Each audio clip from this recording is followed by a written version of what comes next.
ये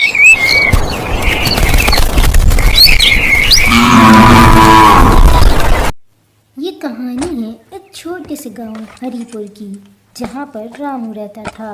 रामू एक गरीब किसान था जो बहुत ही मेहनती था।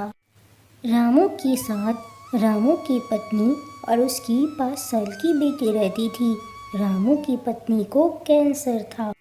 माँ, मैं अपनी सहेलियों के साथ बाहर खेलने जा रही हूँ। मुझे आने में देर हो जाएगी, तुम खाना खा लेना। ठीक है बेटा, पर जल्दी आ जाना। तेरे पिता को तेरा बाहर रहना पसंद नहीं है, ठीक है? हाँ माँ, मुझे पता है, तुम चिंता मत करो। मैं पिताजी के लौटने के पहले वापस घर आ जाऊंगी। पूजा अपनी बेटी की हर बात मानती थी और मेघा बहुत अच्छी लड़की थी। वो कहीं ज़्यादा दूर खेलने नहीं जाती थी। गांव में बहुत ज़्यादा सर्दी पड़ रही थी, पर रामू दिन रात काम करता था ताकि वो अपनी पत्नी का इलाज करा सके। रामू की फसल बहुत अच्छी होती थी, जिसमें बहुत सारी सब्जियां उगती थी। वो सारी सब्जियां बाजार में बेच देता था। अरे आओ आओ रामू भाई, मैं कब से तुम्हारा इंतज़ार कर रहा हूँ। मैं तो सिर्फ तुम्ही से सब्जियाँ लेता हूँ और किसी से भी नहीं। ये लो भाई तुम्हारे पैसे। पैसे लेकर रामू जल्दी से वहाँ से निकल गया। उसने उस सब्जी वाले की बातों का कोई जवाब नहीं दिया। वो बहुत जल्दी में था। रामू को जो भी पैसे मिलते थे वो अपनी पत्नी के इलाज में लगा देता था, और डॉक्टरों का साफ कहना था कि उसकी पत्नी का कोई इलाज नहीं, वो ज़्यादा दिन नहीं जिएगी। रामू, मैं तुमसे पहले ही कह चुका हूँ, तुम्हारी पत्नी ज़्यादा दिन की मेहमान नहीं है। पर डॉक्टर साहब, मैं अपनी पत्नी को कैसे ऐसे छोड़ दूँ? क्या मैं उसकी दवाई नहीं करूँ? जब तक कि उसकी सांस चल रही है मैं उसका इलाज करवाता ही रहूँगा। ठीक है रामू, तुम कुछ दिन के लिए इस हॉस्पिटल में उसको एडमिट कर दो। मैं देखता हूँ कि मैं क्या कर सकता हूँ, पर मैं पूरी गारंटी नहीं ले सकता। 2 लाख का खर्चा है। पैसों की चिंता आप मत कीजिए डॉक्टर साहब, मैं कहीं से भी पैसे लेकर आऊँगा। आज के लिए ये दवाई लेते जाओ और कल अपनी पत्नी को एडमिट कर देना।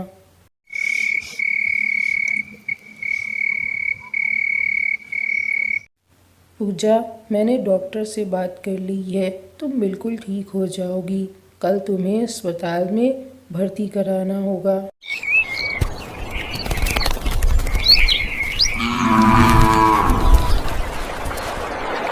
सुबह होते ही रामू अपने घर से निकल जाता है। आज ठंड बहुत थी। रामू को आज पैसों का भी इंतज़ाम करना था। रामू जमींदार के घर जाता है। जमींदार जी, आप मुझे 2 लाख रुपए कर्जे के तौर पर दे दीजिए ब्याज पर। मैं आपका एक एक पैसा लौटा दूंगा। मुझे अपनी पत्नी का इलाज करना है। रामू, तुम्हारे पास गिरवी रखने के लिए तो कुछ नहीं है, तो इस पे ब्याज ज़्यादा पड़ेगा। बोलो, मंजूर है? हाँ ज़मींदार जी, मुझे मंजूर है। आप बस मुझे पैसे दे दीजिए इस वक्त। ठीक है रामू, ये लो 2 लाख रुपए और हर महीने 50,000 ब्याज देते रहना। उस वक्त रामू ने कुछ सोचा समझा नहीं कि जमींदार कितना बड़ा लालची इंसान है। डॉक्टर साहब, मैंने पैसे जमा कर दिए हैं, अब आप मेरी पत्नी का इलाज शुरू कर दीजिए। रामू, पर कोई गारंटी नहीं है, पर फिर भी मैं कोशिश करूँगा तुम्हारी पत्नी को बचाने की। तुम लोग बाहर जाओ, मैं ऑपरेशन शुरू करता हूँ। माँ, तुम बिल्कुल ठीक हो जाओगी, बिल्कुल फिक्र मत करना, हम लोग बाहर खड़े हैं। पूजा का ऑपरेशन बहुत देर चलता है, पर पूजा बच नहीं पाती है। रामू, मैं तुम्हारी पत्नी को बचा नहीं पाया। I am sorry Ramu, I am sorry. Ramu और उसकी बेटी मेघा दुखी होकर पूजा का अंतिम संस्कार करते हैं। वो लोग बहुत दुखी थे कि पूजा अब नहीं रही।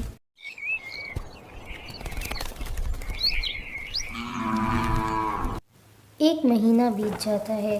अब ब्याज देने का भी वक्त आ गया था, पर बारिश रुकने का नाम ही नहीं ले रही थी। 1 महीना पूरा हो चुका था।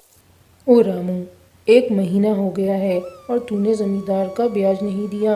अगर ब्याज नहीं देगा तो तेरी ज़मीन हड़प कर ली जाएगी। अगले दिन वैसे ही हुआ जैसे जमींदार के आदमी कहकर गए थे। जमींदार ने रामू का खेत हड़प कर लिया था। ये खेत तो ब्याज हो गया। अगर तूने मेरा पैसा नहीं लौटाया तो मैं तेरी बेटी को अपने घर उठवा लूँगा। पर ज़मींदार जी, मुझे कुछ दिन का वक्त दीजिए, नहीं तो मैं आपके पैसे कैसे लौटाऊँगा। बहुत सारे पैसे हैं, मुझे वक्त दे दीजिए। बस अब कोई वक्त नहीं दिया जाएगा। सिर्फ 2 महीने के लिए पैसे दिए गए थे, आज 3 महीने हो गए। अगर तूने पैसे नहीं दिए तो हम तेरी बेटी को ठारेंगे।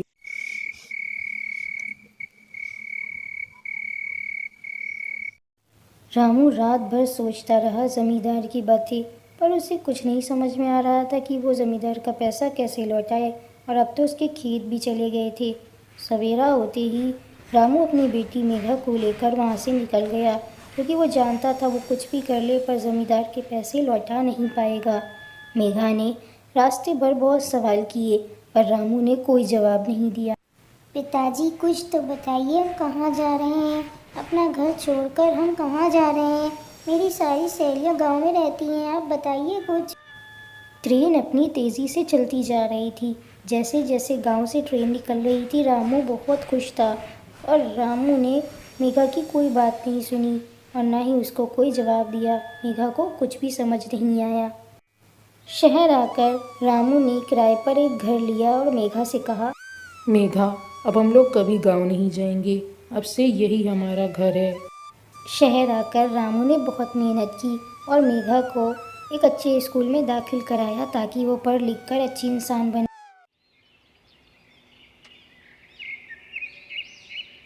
समय ऐसे ही बीत गया और 15 साल हो गए। अब मेघा पूरे 20 साल की थी और रामू ने इतना सब कुछ उसके लिए कर दिया था कि उसे किसी चीज़ की कोई ज़रूरत नहीं थी। मेघा पढ़ी लिखी लड़की थी और उसने अपने पिताजी की डायरी भी पूरी पढ़ ली थी। मेघा ने अपने पिता की डायरी पढ़कर सब समझ लिया कि उसके पिता और माँ के साथ क्या हुआ था, और उसके पिता की भी मौत हो चुकी थी। मेघा ने ठान लिया था कि वो जमींदार को ऐसे नहीं छोड़ेगी। अगर उसने उसको छोड़ दिया तो वो न जाने कितने रामू को बर्बाद कर देगा। मेघा सुबह होते ही गांव के लिए निकल गई ताकि वो जमींदार को सबक सिखा सके और उसे जेल करा सके। जैसे ही मेघा गांव पहुंची उसने पुलिस स्टेशन में जमींदार के खिलाफ कंप्लेन कर दी। कुछ ही देर में जमींदार को अरेस्ट कर लिया गया।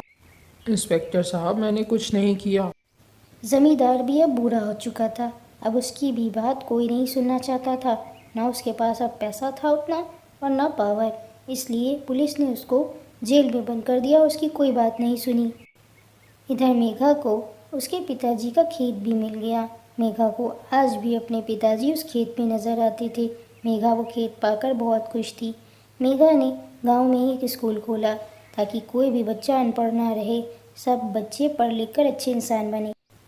मेघा ने जमींदार को सज़ा दिलवा दी थी और अपने पिता का खेत भी वापस ले लिया था। पर मेघा जानती थी कि जो उसके पिता ने उसके लिए किया है उसका कर्ज वो कभी नहीं चुका पाएगी, क्योंकि माँ बाप का कर्ज कोई भी बच्चा कभी नहीं चुका पाता है।